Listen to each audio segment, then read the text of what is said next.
दर्शकों, इस समय हम हैं बदलापुर रेलवे स्टेशन और यहीं से चलेंगे एक ऐसे भव्य सावन महोत्सव में जहां पर विगत 23 वर्षों से श्री सूर्यकांत त्रिपाठी जी की एक ऐसा मानस के प्रति अगाध प्रेम रखने वाले जो 23 वर्षों से मानस का प्रचार प्रसार कर रहे हैं। तो जुड़े रहें हमारे साथ और देखते रहें हमारा यूट्यूब चैनल महेंद्र अवधपुरी। बाहर ही ईस्ट में हृदय सम्राट स्वर्गीय बाला साहब ठाकरे की आर्ट गैलरी देख सकते हैं और यहीं से अभी चलेंगे हम लोग कोंडेश्वर धाम। तो दर्शकों देख सकते हैं हम इस समय पहुंच आए बदलापुर स्टेशन से खरवई चौक और यहीं से राइट में चलेंगे कोंडेश्वर धाम, जहां पर एक भव्य समारोह श्रावण महोत्सव का चल रहा है। देव दर्शकों, हम इस समय कोंडेश्वर धाम यात्रा पर है और देख सकते हैं ऐसी दिव्यता है प्रकृति में कि क्या कहने। हरियाली ही हरियाली है चारों तरफ और इस प्राकृतिक वातावरण के इस नैसर्गिक व्यवस्था को जो प्रकृति और ईश्वर की दत्त है, क्या कहने।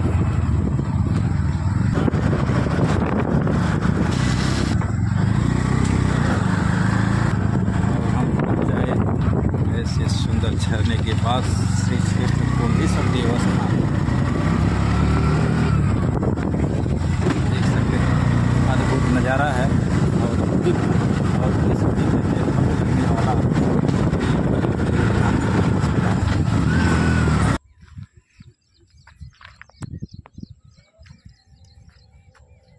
हर हर महादेव। दर्शकों, इस समय हमारे साथ श्री रामचरितमानस प्रचार सेवा मंडल के मीडिया प्रभारी माननीय श्री राम संजीवन उपाध्याय जी उर्फ शेरा उपस्थित हैं। कहते हैं भक्ति में शक्ति जब उमड़ती है तो ऐसा भगवा रंग में निखरती है। क्या कहना चाहेंगे? देखिए महाराज, महादेव की शक्ति और भक्ति में जो भी लीन हुआ वह जो है बेड़ा पार हो गया उसका।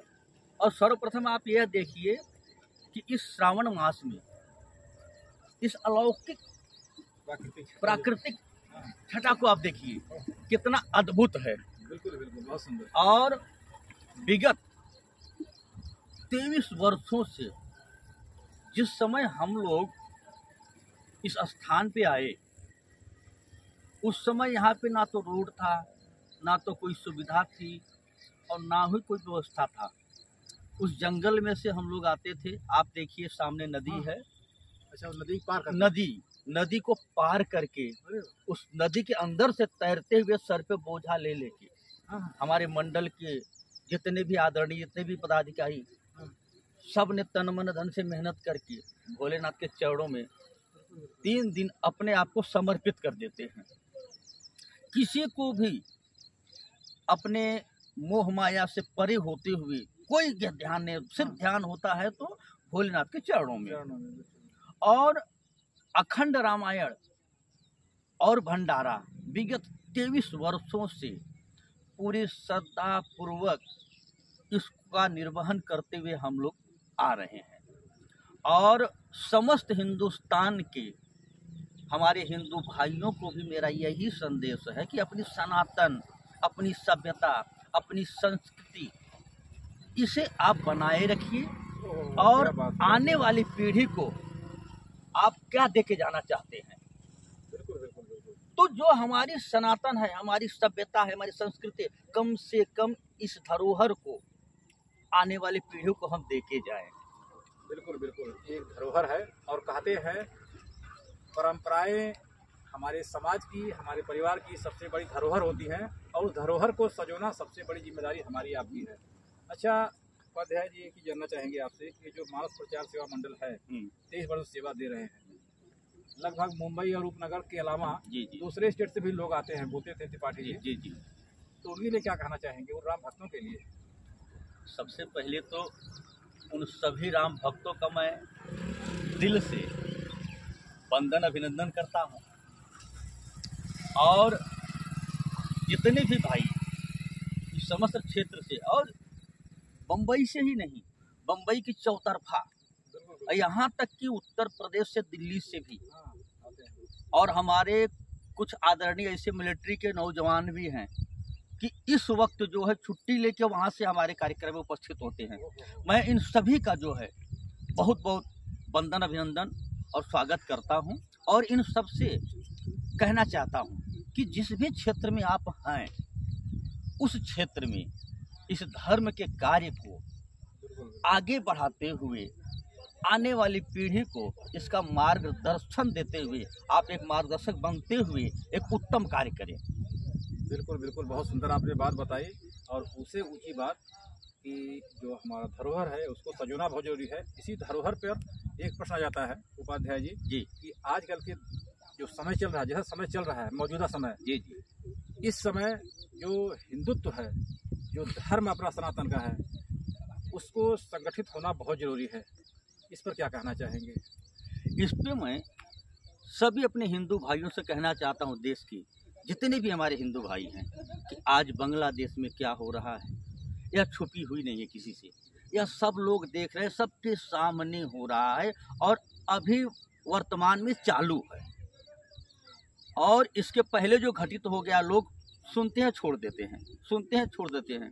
मैं उनसे यह कहना चाहता हूँ कि आपके मन में मतभेद हो लोगों से वो चलेगा, हाँ। लेकिन मन का भेद मत रखो। मन का भेद नहीं होना चाहिए। बहुत सुंदर। और आप अगर किसी एक हिंदू पे अत्याचार हो रहा है, जुल्म हो रहा है, तो आप उसमें सहभागी बन के उसमें उसका साथ दो, ना कि भागो, क्योंकि भागोगे तो कल आपका भी नंबर लगेगा। इसलिए मैं कहना चाहता हूं कि जितने भी हिंदू भाई हैं, आप समाज को संगठित करने के लिए राम बनिए और राम बन करके सेवा भाव करते हुए जो है भावार्थ भाव में उस रूप पे आइए। लेकिन अगर संघर्ष करना पड़े और अपनों की और अपने समाज की रक्षा करना पड़े तो आपको परशुराम बनना पड़ेगा। बहुत सुंदर बात, ताली बजाइए इनके लिए। बहुत सुंदर बात बताई आपने। जब तक आप परशुराम नहीं बनेंगे आपका कल्याण नहीं होगा। अगर हम सोच लें कि उस पे हो रहा है हमारा क्या जाता है, तो मेरे भाई कल आपके गले पे आया जाएगा, और जिस वक्त आपके गले पे आएगा आपको सोचने और संभलने का वक्त और मौका नहीं मिलेगा। इसलिए आज ही संभल जाइए। मैं सभी से आह्वान करता हूँ, समस्त हिंदू भाइयों से आह्वान करता हूँ कि किसी के प्रति, किसी के लिए मन में कोई भाव न रखते हुए सब एक समता, एक सजोने की और एकता का भाव रखिए। बिल्कुल बिल्कुल। राम और परशुराम, बहुत सुंदर बात बताई। हमारे साथ जुड़ने के लिए बहुत बहुत धन्यवाद। महादेव शंभु काशी विश्वनाथ गंगे मुंडेश्वर भगवान की जय। श्री रामचंद्र मानस विचार सेवा मंडल की जय। हम आए हुए सब भक्तगण श्री रामचंद्र मानस प्रचार सेवा मंडल के पदाधिकारी, सदस्यगण, भक्तगण, सबका स्वागत है पंडाल में। और जो भी है के बाद हमारे भगवान सिंह बोलेंगे। उनका सिंह छोड़ा है ना। बोलिए बोलिए। मानस प्रचार सेवा मंडल अंबरनाथ के ओर से मुंडेश्वर में आज श्रावण महोत्सव का कार्यक्रम है। अभी प्रोग्राम हम लोग का सवेरे का प्रोग्राम हुआ है। अभी थोड़ी देर के बाद अखंड रामायण का प्रोग्राम शुरू होने वाला है। उसके बाद में जैसे जैसा प्रोग्राम हो जाएगा फिर सब हवन होएगा, भंडारा होएगा। रिक्वेस्ट कर रहे हैं आके महाप्रसाद का लाभ उठाएं। जय कोंडेश्वर। मेरा सभी भाइयों से निवेदन है कि बाबा के दरबार सच्चे मन से जागरूक यहाँ पे अगर सच्चे मन से बाबा को जरूर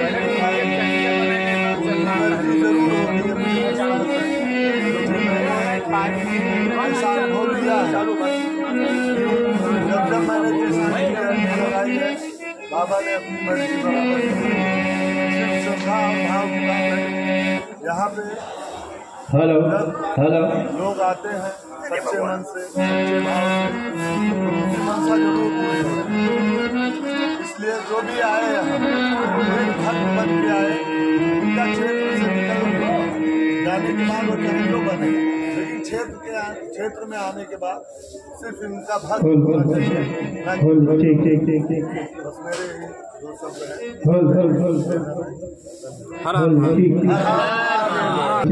तिवारी जी, 23 साल से आप लोग सेवाएं दे रहे हैं, तो 23 साल जब आपने सेवा शुरू की थी प्रचार मंडल की रामचरित मानस की, तो तब और अब में कितना फर्क है?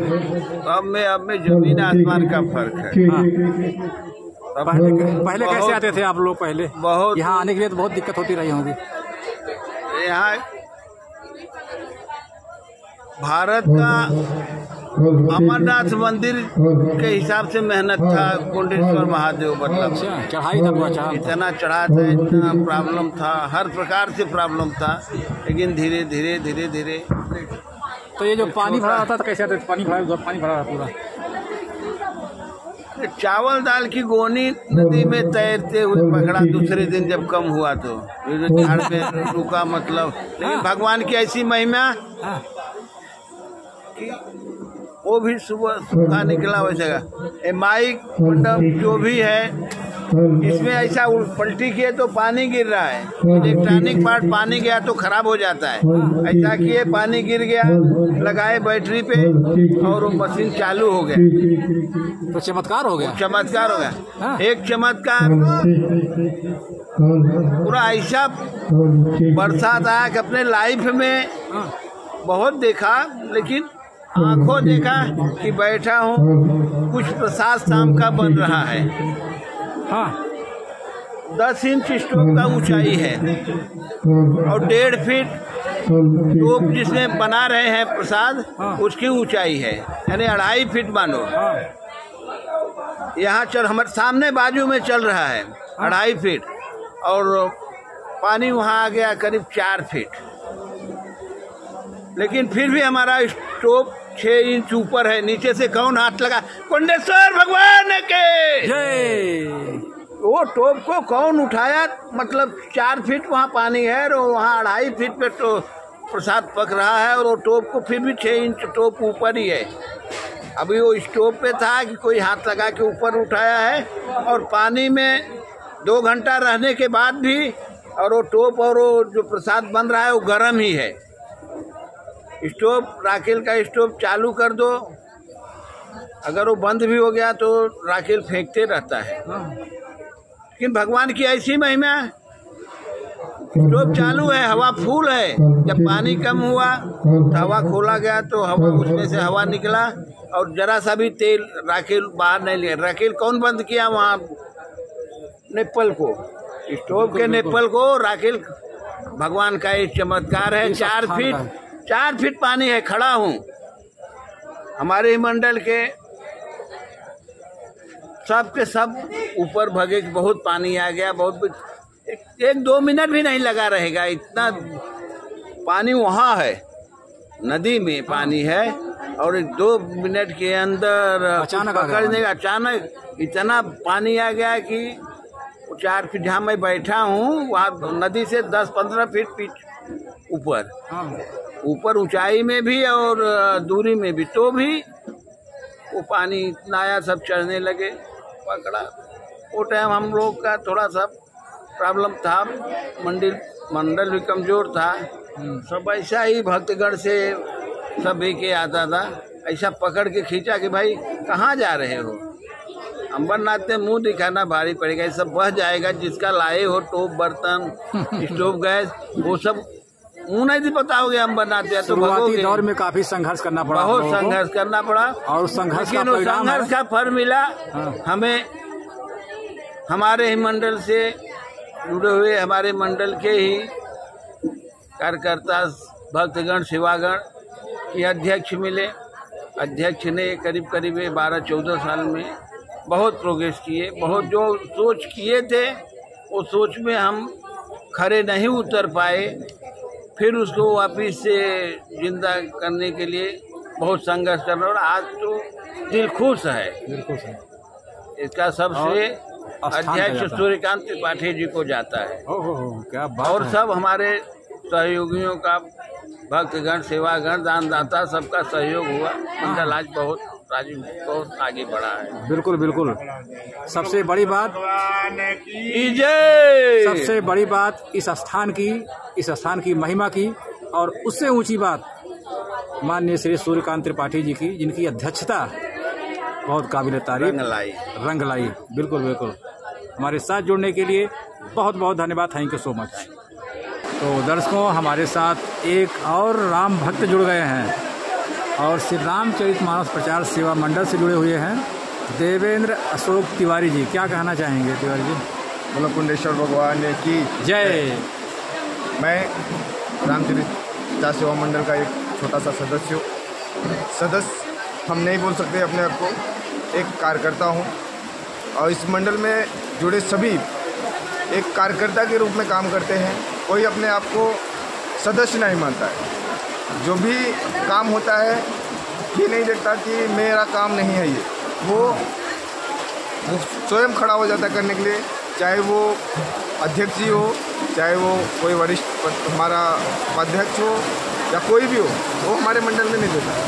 हमारा मंडल ये 23 साल से चल रहा है, जिसमें मैं बहुत छोटा था तभी मैं आता था यहाँ पर, क्योंकि मेरे पिताजी इसमें हैं, उनके थ्रू मैं आता था यहाँ पे, और बहुत छोटा था। मतलब बहुत छोटा बोलेंगे तो मैं 23 साल से मंडल चालू हो रहा है, मैं 30 साल का हूँ, तो मैं 10 साल का था बच्चे। बिल्कुल।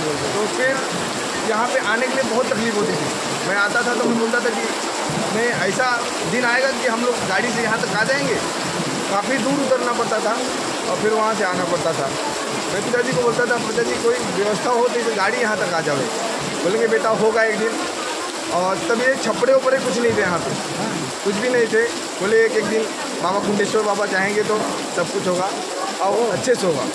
और आज वो दिन आ गया है कि अच्छे से हो रहा है। और सभी मैं युवाओं से कहूँगा कि सब लोग अच्छे से मेहनत करिए, अपने धर्म के ऊपर आगे बढ़ाइए, और क्योंकि अपना धर्म है तो ही हम हैं। बिल्कुल बिल्कुल, अपना धर्म है तभी हम हैं, तभी हम हैं। और बाकी हम बाबा कुंडेश्वर के धाम में आए हैं, सभी भक्तगण से यही निर्णय करेंगे। आज हमारा 23वां साल है भंडारे का, और आए हुए सभी भक्त का हार्दिक स्वागत, हार्दिक अभिनंदन है। इसी के साथ अपने वाणी को विराम देता हूँ। बोलो कुंडेश्वर भगवान की जय।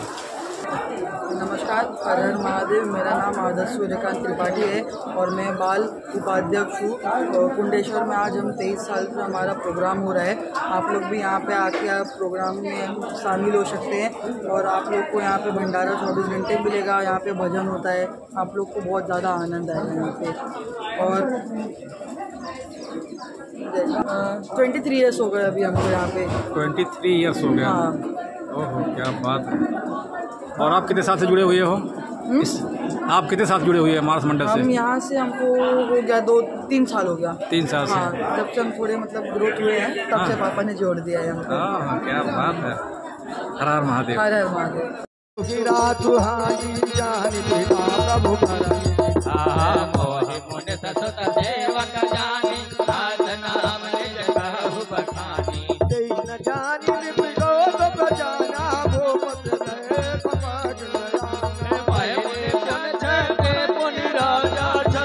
के न चाहे निज गाजा।